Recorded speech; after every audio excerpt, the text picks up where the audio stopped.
বন্ধুরা, আশা করছি সবাই ভালো আছেন। আমি আজকে নতুন আরেকটি ভিডিও নিয়ে আসলাম।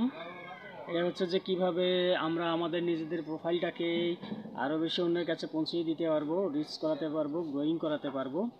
তো এটা ফেসবুক কর্তৃপক্ষ আমাকে নোটিশ আকারে দিয়েছে, অর্থাৎ নোটিফিকেশন আকারে দিয়েছে।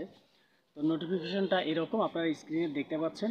Contribute to other creator content with relevant comment or question. অর্থাৎ আপনি অন্য যারা ইউজার আছে, অন্য ইউজারদের করা বিভিন্ন পোস্টগুলোতে আপনি কমেন্ট করতে পারেন। যদি তাদের পোস্টগুলোতে কমেন্ট করেন তাহলে আপনার আমার রিচ এবং এঙ্গেজমেন্ট দুটোই বৃদ্ধি পাবে এবং আমাদের ফ্যান ফলোয়ার অনেক বেশি বৃদ্ধি হবে। এতে করে আমাদের প্রোফাইলটাও রিচ করবে, এঙ্গেজমেন্টও বেশি হবে। তো আশা করি বন্ধুরা আপনারা বোঝাতে পেরেছেন। আজকে এ পর্যন্তই। পরবর্তীতে যে কোনো ভিডিও দেখার জন্য অনুরোধ করলাম। ধন্যবাদ সবাইকে। বাই।